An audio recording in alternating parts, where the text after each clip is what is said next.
Hey, I just finished building a new replacement Muncie M20 4-speed. These are the new 4-speeds that I make that have the super case, the iron midsection, the heavy duty extension housing, and the rollarized side cover. It's 100% completely new inside. Uses torque lock sliders, forged synchronizer rings, 0 rock synchronizer assemblies.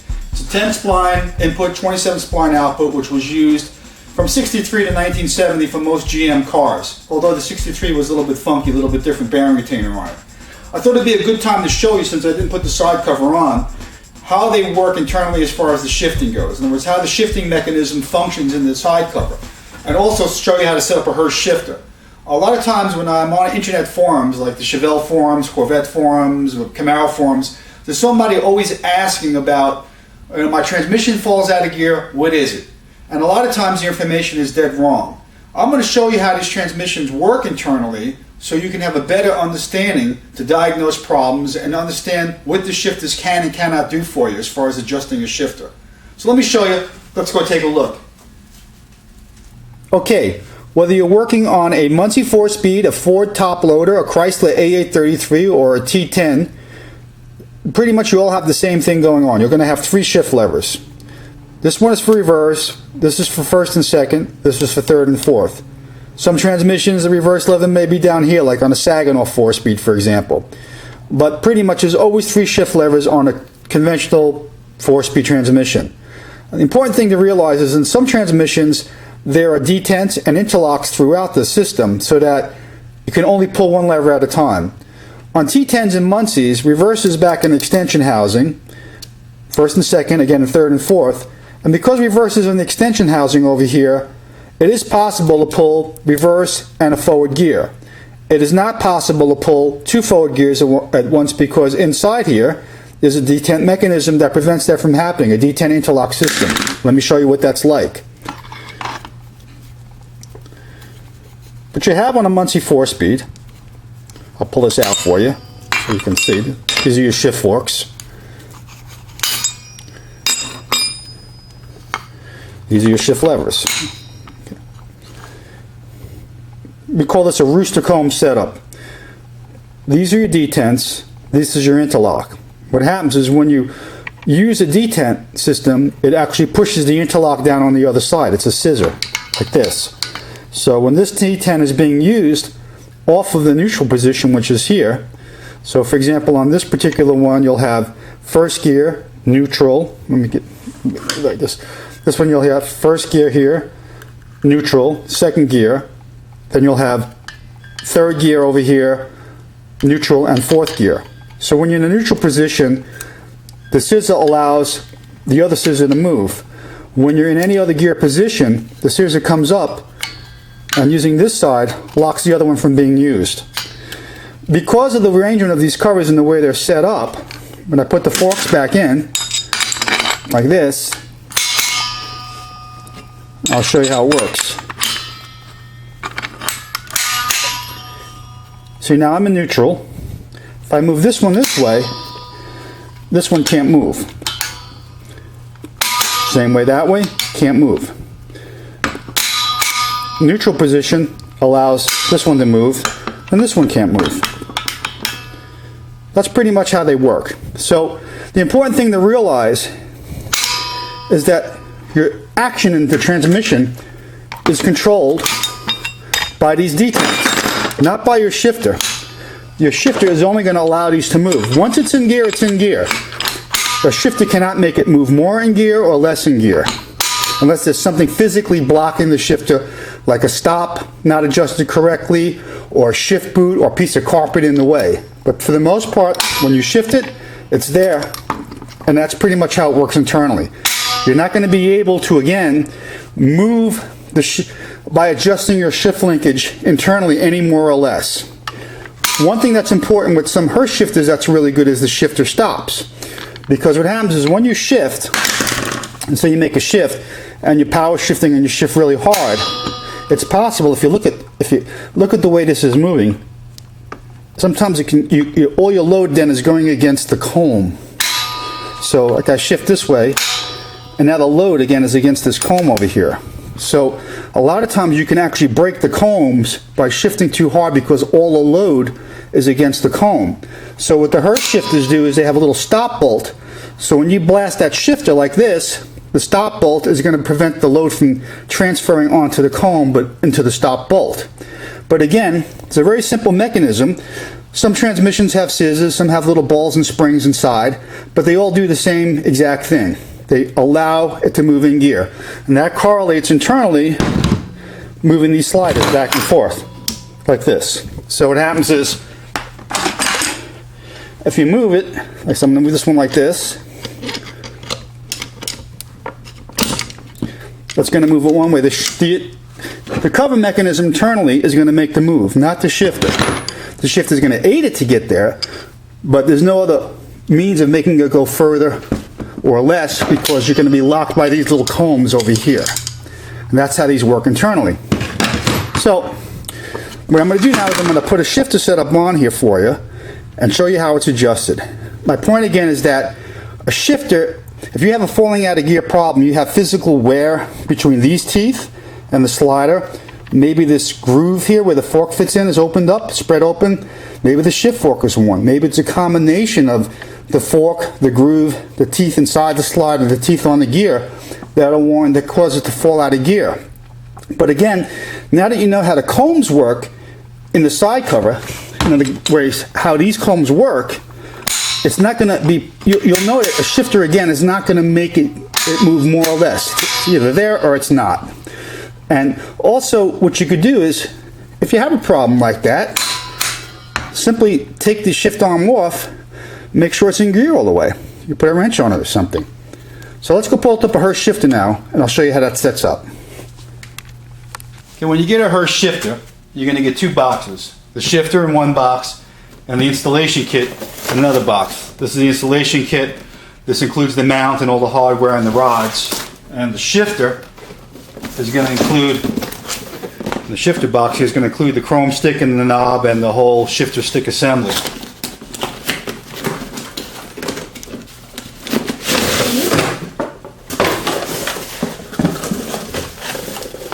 They do a nice job of wrapping it. Okay. We don't really need this right now. Well, you get a decal too. Wow. And the installation kit, all your bagged hardware.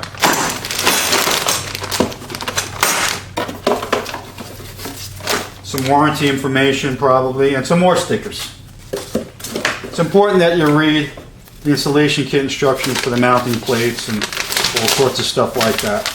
But what's really sad is sometimes you're going to have to tweak a lot of these things that fit your transmission. One thing that you need to know is that Hurst shifters are designed for the make and model the car came with transmission. In other words, you can't put a Super T10 in a 65 Corvette and expect the 65 Corvette Hurst shifter to work. The installation kits are designed again for whatever transmission came in whatever make and model and nothing more. This particular one is for 69 Camaro. Let's go set it up. Okay, usually I start by laying out everything that's in the kit in some sort of order. Put all the clips, the bushings, rod ends, the rods, mount plate, arms, everything in one place. Kind of organize it. When you look at the installation kit instruction sheets, you're going to take note on how the arms are positioned. Notice that this is the 1-2 arm and it faces in, and the 3-4 arm kind of bends outward. And notice the shape of the rods. Notice that this rod is coming from the back side in, whereas the 3-4 rod comes from the front side going in. Most Hurst shifters are like this. The 1-2 arm is always bent in, 3-4 arm is always bent out. They'll give you, like say, on this one it says number 9 is the 1-2 arm. And if you go in the back of the sheet, you'll see it'll say like number 9, it's the 1-2 arm with a part number, which says last 4 digits is 7129. And you can look at your arms and they'll be stamped with a number. This may not be too hard to see, but it says 7129. So you know that this is the 1-2 arm and this is the 3-4 arm. So it's a good idea to always lay them out on the bench like they should go. We know that this one's going to face in, and we know that this one's going to face out, and that's how they kind of be on the transmission. And just put them aside. If you want, you can take like a Sharpie pen and even mark them, you know, so you know what this is. Like this is going to be 1-2, This is going to be 3/4. Just mark them like that. The other is that you should know is that, again, as I said before, Hurst designs shifters for whatever make and model car came with whatever make and model transmission. So one of the common problems, if you look at this particular shifter arm, you'll notice that this slot kind of has a little kind of hole in the middle of the slot. This is for the later bolt-on style shifter shaft that we used in the 1969 and up Muncie 4-speeds. This is a bolt-on shifter shaft. It kind of goes on like this, and it has a 3/8 16 bolt that went down through here and held it in place. A lot of times you're not going to have the correct transmission that came in that car, and you might have a transmission that has stud type shifter shafts like this. It's a common mistake people make is they just bolt it on here and don't really understand that this slop shouldn't be. See? So what happens is a lot of times you'll put this on there and this will kind of work the arms and it won't be right. It'll work, but you can go out of an alignment your shifter because this thing can move up and down quite a bit. You see? It's a lot. But they do make these adapter clips that go in and take up the slop. These clips are supplied with all the new Muncie 4-speeds that I sell. They go in this arm like this and snap in. I'll just try to, they're a little bit tight. There. Okay, so that's how they go in. And this will take up the slop on the shifter shaft. And that's how these work. Because this is the new Muncie 4-speeds we sell have the universal shifter shafts, we're going to be putting these adapters on all the arms. So they're going to go on like this. There's that one there. And now let's go look at the mounts. This particular one, they give you a thing on mounting plates, it says here. And you look and you pick the mounting plate that came with your kit, which is this one right over here. This part number is the installation kit that we purchased. And that plate's going to go on the transmission. So let me go, we'll start by bolting the plate up and getting that orientated and getting the correct bolts set up on there and sealing them correctly. Alright, when I usually sell these transmissions, they're usually going to come with a couple of plugs here. Okay, these are Allen plugs. You can take them out because this mount is going to go on these 3 holes. We're going to need these plugs later on. What happens is on these tail housings, the new extension housings for the Muncie 4-speeds, because they're designed for both the 32 spline and the 27 spline, the core opening inside the tail, like in other words the space inside the tail is bigger, so these holes will break through and they can leak oil. So when you put bolts on here, you're going to have to use sealant on these bolts. I usually use them all. So what happens is I'm going to take these 2 plugs, I'll use these 3 bolt holes, and I'll put these 2 plugs back over here on these 2. According to the sheet, they want you to set it up like this. So we'll catch this one first. And then what we're going to do is put sealant. I'm going to put some sealant on these bolts, just like this. This is also will work as a thread locker too, so these things are not going to go anywhere.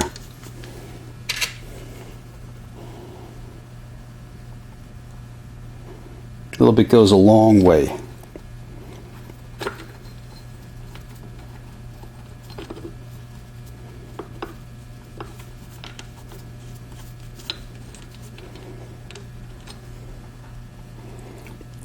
The hex size on these particular bolts, if you want to call them flathead cap screws, is 7/32.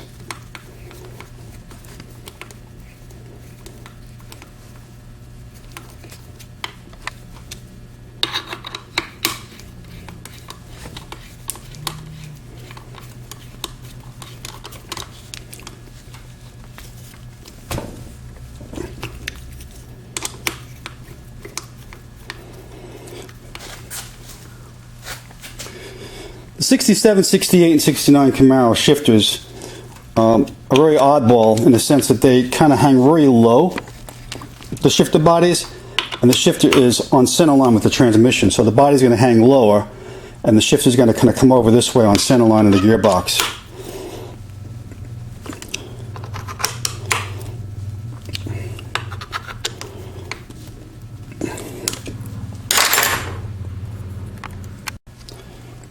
Now what I'm going to do is put those little Allen plugs back. Put a little bit of sealer on those again. Put a little sealer on these Allen plugs. And I'm going to put them in the holes that are not being used. Because sometimes I find that these extension housings on these auto gear tails, all the bolt holes break through a little bit.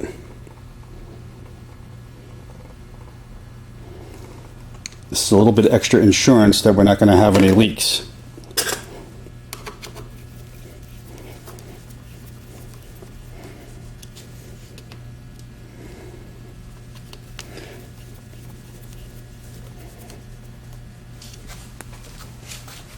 Be neat and wipe your sealant off so you have a nice professional job. What I usually do too, I'm going to move this back.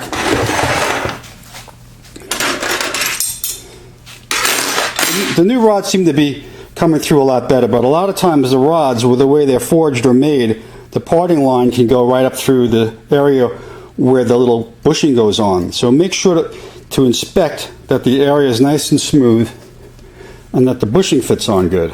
A lot of times, this is beautiful. This one fits on really nice. Sometimes you put them on and the bushing doesn't spin, or the rod is really deformed poorly, and you're going to need to have to dress this up with a grinder and clean it up so you get your bushing to float nice. Otherwise, the bushing is just going to get ripped apart. So what we do now is we take our rod ends and just screw them on the rods. If they haven't damaged their own threads too much. The old Hurst shifters had a little bit beefier rods than the new ones. Now, some of the things that you can do now is you can buy some parts like new shifter bodies and even change out the non-stop shifters used in the OEM application to shift the bodies with stops, which was a worthwhile investment to do.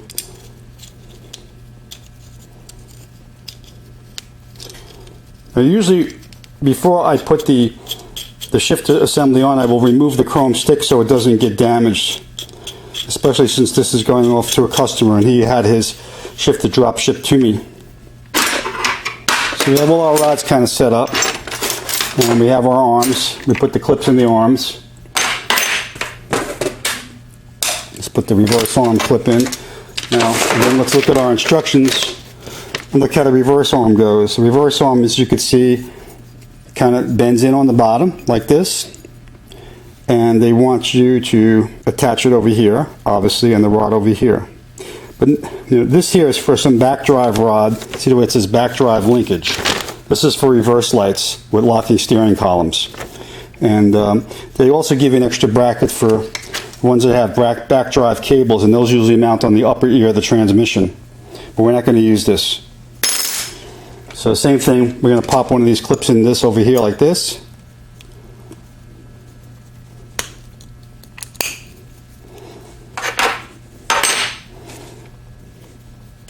And basically what we did is when we pop these clips in, we've now converted this to an assembly like this, you see? These are the stud type assemblies with the stud type linkages that go like that, you see?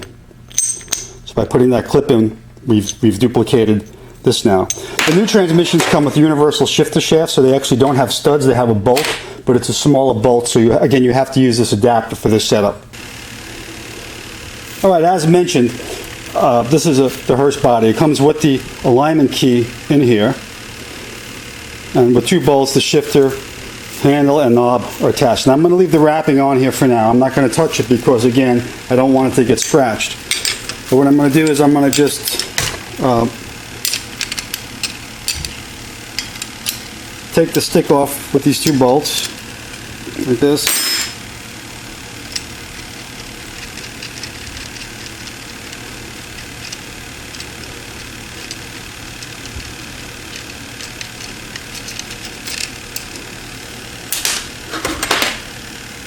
The factory shifter mount has some adjustment on it to slide the whole body up and down, and I noticed that the Hurst mount does not.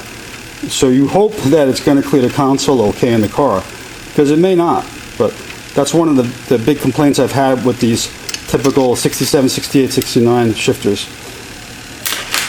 Also in the back, you're going to notice this little receiver plate over here that sandwiches the stick in it. It's the stick will go in here, and obviously you don't want this to go against the stick, the little side that protrudes outward. So now we got the body. I'm going to explain something here with the bodies. This is what I'm talking about. You can only adjust the shifter for a good neutral position. That's it. You can't do anything more than that because that's how the shifter works. The key's in here pretty tight, actually. So if you see here, your hole, it's a 1/4 inch hole where they give you this little plastic key to go into. That's how you adjust the shifter. You can't, if you have a good, and the only reason why you're doing this is so that you have a good neutral gate so that the plunger can go through all these arms in here. Can go through the 3/4, the 1/2, and the reverse arm cleanly. If this is out slightly like this, then you're not going to get a good neutral. Sometimes underneath the car, if you look at this little bend over here, you can actually line them up without a key by just eyeballing them against the bend to make sure in this little bend crease here is all in alignment. Pretty much that'll get you there, you see. That's a little trick I used to do sometimes when I didn't have a key and I wanted to double check. If you look underneath your car and obviously something's like that, well, you may have a rough neutral gate. But if you move the adjustment pieces on your rod so that you can get them all even, it could be fine. The problem with Hurst shifters, and any shifter for that matter, is that you can do this. You can move this off like this and have them all adjusted so you'll have a good neutral gate that way, but it won't be centered in the body. That can give you a falling out of gear problem because if you're not centered within the body, then you're not going to get all the throw all the way. But remember, that means your detent isn't going to snap in your side cover, and you're going to feel that. So what you do is always make sure that all 3 levers are centered within the body and that you have a clean shot with the key to go in there. The stops will be adjusted later on. And usually what I do is I'll remove the stops first.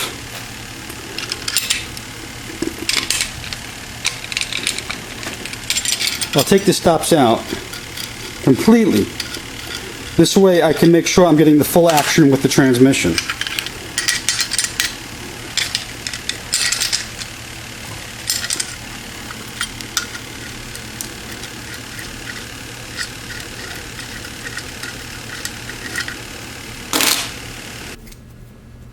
All right, when handling the shifter body, you also have to be careful because you have this little tube in here. I don't know what you want to call it. It's kind of like a little collar that everything slides on. It's a hardened shaft. It's a hardened hollow tube, actually. And what happens is this can actually fall out, and the bolt keeps it in place. So be careful not to tilt the shifter this way because all your guts can fall out of the shifter then. Now we're going to just put the shifter body on the transmission according to the instruction sheet again. Okay, here's a few important little lessons. First of all, look at the sheet here, and I don't know if you can see it. It says stock hardware not included. But yet there is some of it included, but some of it is not. It's kind of a mystery why they will refuse to include 25 cents worth of lock washers. So you may need to get your own 7/16 and 9/16 lock, split lock washers and flat washers. The other is this plate is important to go on there. That's going to give you a clearance for the reverse gate. A lot of times people leave this off. There's a little plunger over here, and this spacer is important because that makes sure that the plunger doesn't bottom out into the tail housing or the mount plate. Also, sometimes these holes here, if your bolts are too long, I've seen it many times, it happens, the bolts will actually go in and puncture a hole into the casting or crack the casting. So before you start socking down on bolts, make sure that you have enough backside clearance. If not, grind the bolt head down or something, or add another flat washer to it to make sure, again, that you don't bottom out the bolt in the casting through these holes over here. All right. So luckily I have my own split lock washer and flat washer for the top. Same thing for the bottom bolt. Let's put it like that.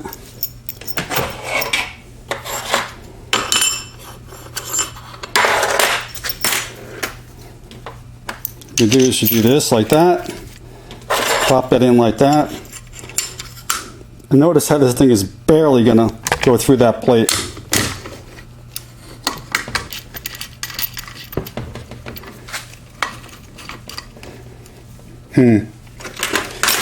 Not really happy with that.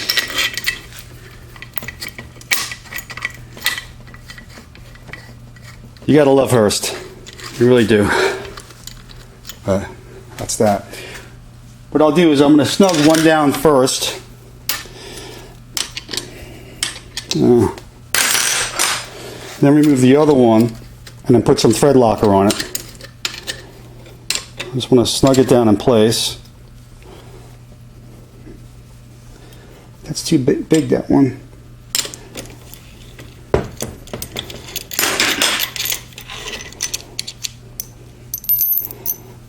So I'll put some thread. This sealant, by the way, is also, I use this, I've used it in the past in some of my videos, the 51813 Permadex gasket eliminator. It's just as good as the thread locker. When it sets up, it's really nice.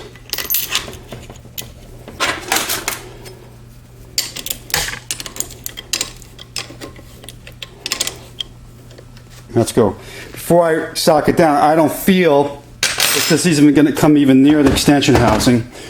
I'll take a look on the back side, and I'm going to look into the back side over here to make sure it's not coming through, and it's not. So I'll be good.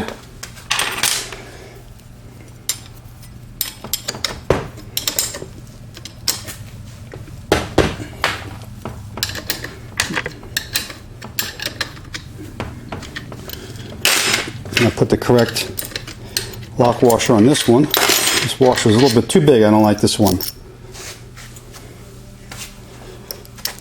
Flipped it out for some grade 8 stuff. Okay, that fits good. Put a little bit of stuff here.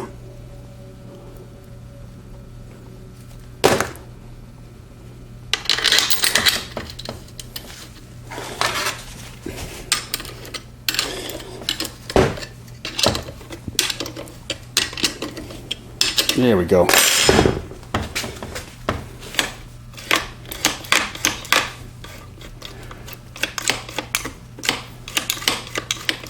That's nice. See, I can even check the neutral, see how it works like this too. Alright, so it's always good to have a little bit of an adjustable wrench too to turn your arms. Okay, one of my little tricks that I do on the Hurst Shifters is I replace the little nylon bushings with hardened steel bushings. I sell these, direct. You can call me direct and order these if you want. But I never use the plastic bushings because they will disintegrate over a period of time. So I replace everything with the hardened steel bushings. Now, these are not the sintered iron bushings that Hurst sells. These are bushings that I had made up that are, again, hardened steel, not powdered metal. And if you look again at your illustration, what you want to start to do is set up all your rods and maybe your arms together. One thing that they don't tell you is the procedure, like in other words, what arm to put on first. So what I usually do is I'll put the one rod and arm out at a time and then take it back off again and fit it. So I'll start with the reverse, the 1-2, and then the 3-4. So, for example, like with the reverse arm, they tell you, okay, according to this, to put this on like this, facing upward from the inside. So it's going to be like that. These spring clips, the middle portion faces upward, okay, never downward like this. So that's so you can put some compression on the spring. It's maybe a good idea also to have them facing upward so they can't fall out from the bottom. So that's why I say if you pre-set up everything, you kind of know where the holes are going to be, and maybe you want to set these up so that a little bit tight to do, but set it up so that it's, there you go, obviously, like that, see, just like that. Now notice that this thing is hitting this, so we're going to have to maybe grind this tab a little bit over here. Alright, that's why it's important to pre-fit everything first. So I'm going to pop this out, I'm going to hit it with the grinder. Grind the bottom edges of those tabs. Okay, so I just ground that bottom piece of that tab here. So I made some extra clearance. That's because this one, it's in pretty close proximity to the spring clip. So I kind of cut the bottom edges of the tabs off. Okay, what we want to do is just kind of make sure we are where we are. Let's pop this plastic one out. Put the steel one in.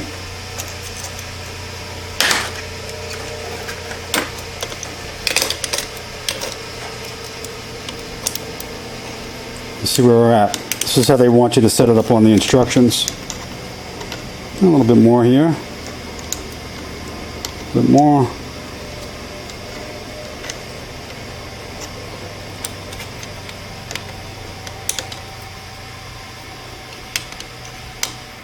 What I do is when I get it close enough to where it is, I'll pop the bushing back in and see how it feels.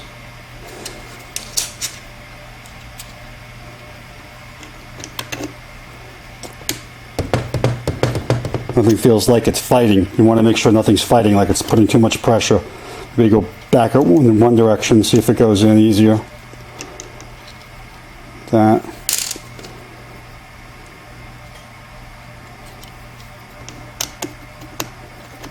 Seems to go in a lot easier that way. So the reverse one is done. That looks pretty good. So we're going to take that off. I'm going to just kind of set it aside. We're going to proceed doing the 1-2 the same way.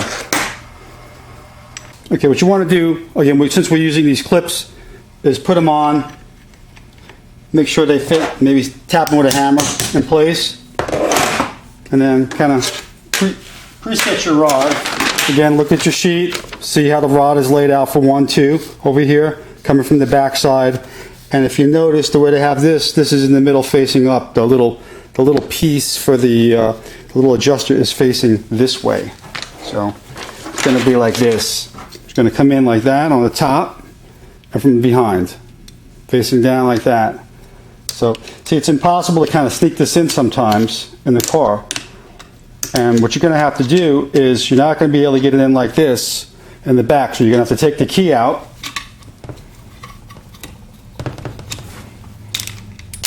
Move this out of the way. Put this back in until you get your position.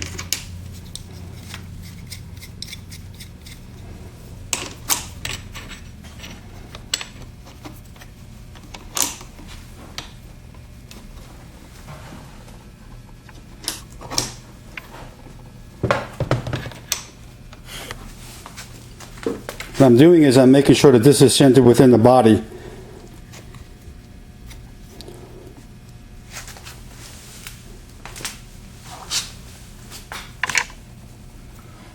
And it's a little bit off.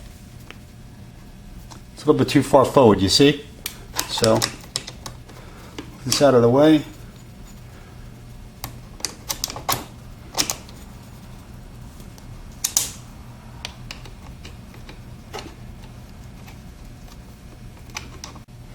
That looks good right there.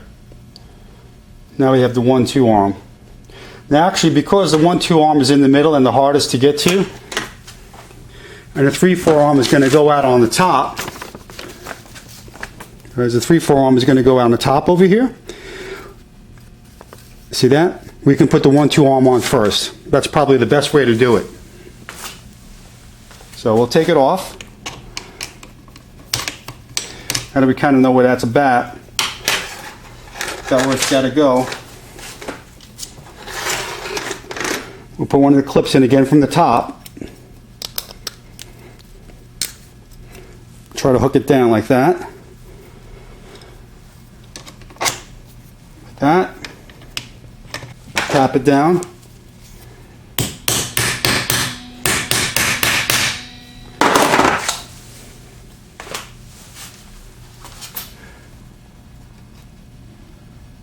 Perfect. Again, use some of that sealant, this thread locker, and put that on here. Just a little bit.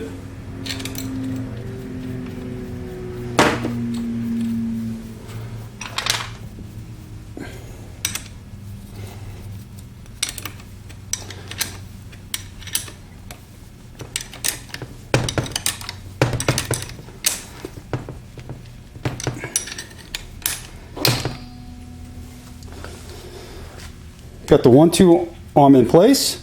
And I'm going to put that clip in there now too, which means I'm going to have to kind of flip it over to get it in. Okay, I flipped the transmission upside down to put the 1-2 clip in. It's a lot easier to do it that way.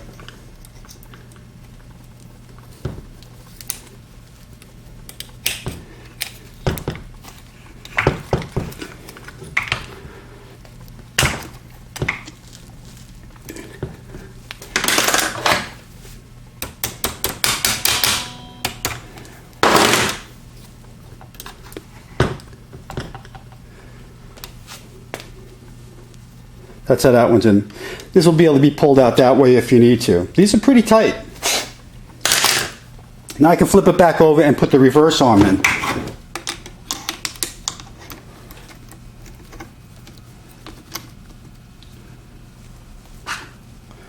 Same deal. I'll put a little thread locker. These are the universal shifter shafts. They take a 5/16 24 bolt on them instead of a stud. We eliminated using studs because two things happen. People tend to drag the transmissions on the ground and chew up the studs. This prevents that from happening.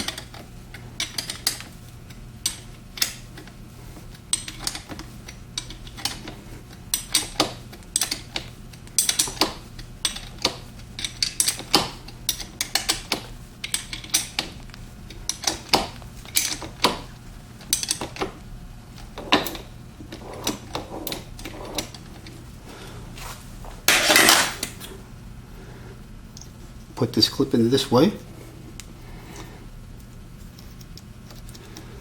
I'll usually put all the clips in the same way because this way if you have access to them or they're all on one side while it's in the car.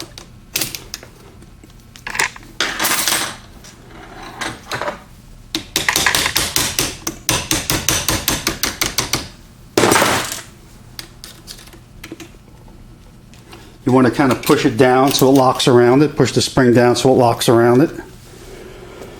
So now we've got the reverse and the 1-2 in place. And now we'll do the last one, the 3/4. Now remember, this arm is going to face outwards with the rod coming in from the outside like that.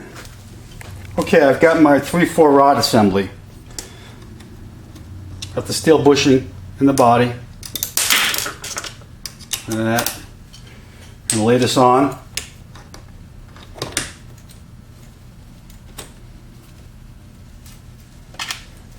Let's see where I'm at.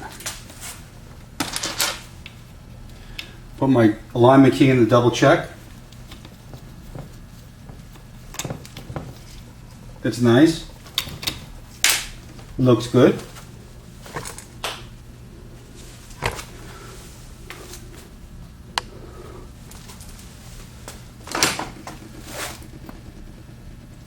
Some of that thread locker on bolt.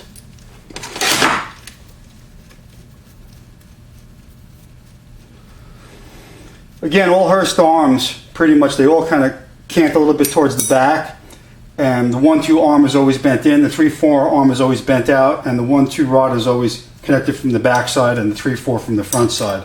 It's basically for rod clearance and tunnel clearance in the car.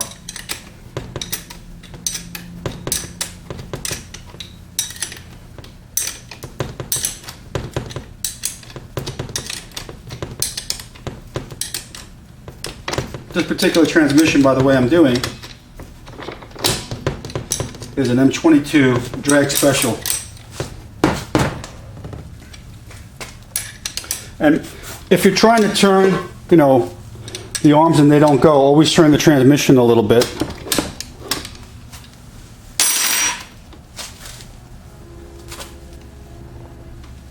That looks good. I'm going to put the clip on. When you have it set up like this, you can see if it's going to fight anything. You can see if it's going in square with the bushing and there's no cocking of any sort.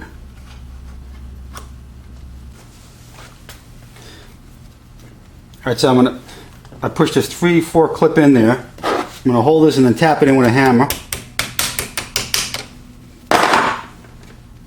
And again, push that piece around it so it goes in. Make sure it's seated okay.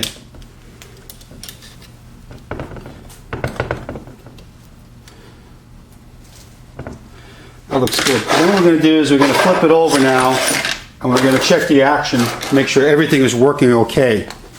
And flip it back, check everything. Alright, so I got this all flipped over again. This is how it looks installed. Pretty much looks like what they said here on this sheet. Anyway, one of the ways you could check the action is just put a wrench on it, but also turn the transmission while you're doing it. Make sure everything is working okay.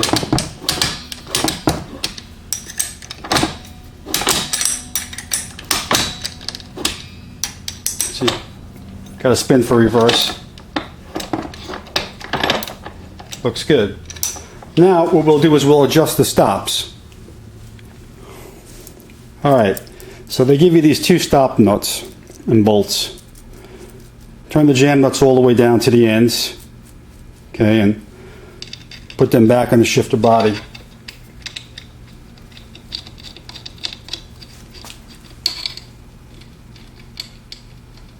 There is no separate stop adjustment for third and fourth and first and second.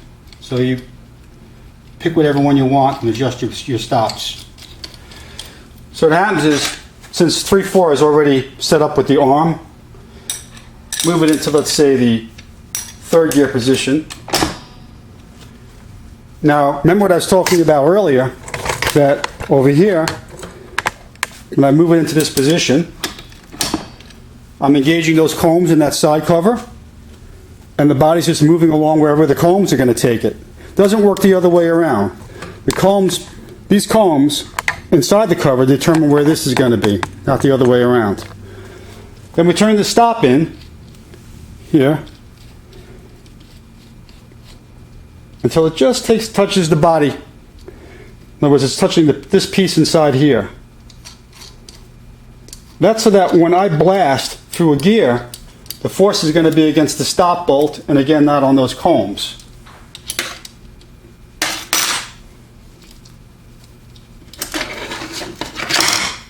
What I'll do is I'll lock it in place with the jam nuts.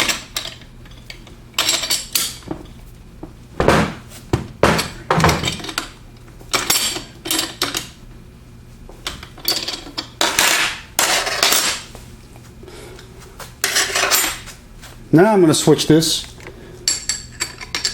to the fourth gear position.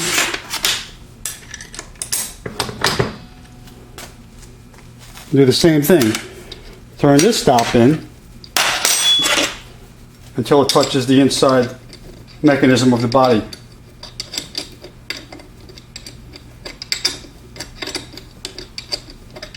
On all the cars that are sloppy, you can actually, you'll see this move a bit. You see this? I think you can see this little action here. You can actually get it so you take away this play.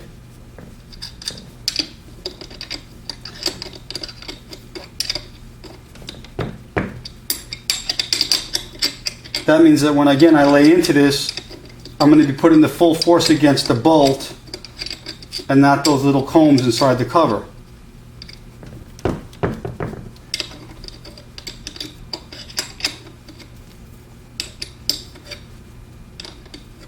You'll actually feel when it hits the body.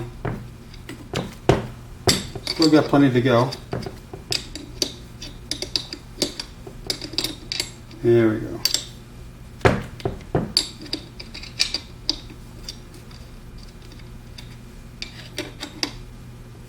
Now there's no play. And lock the jam nut down.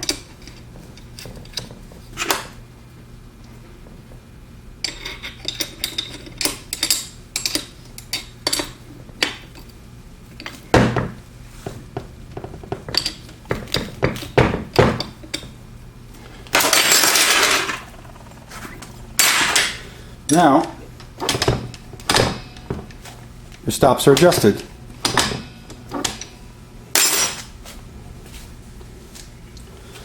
So, this is pretty much a shifter how it's installed.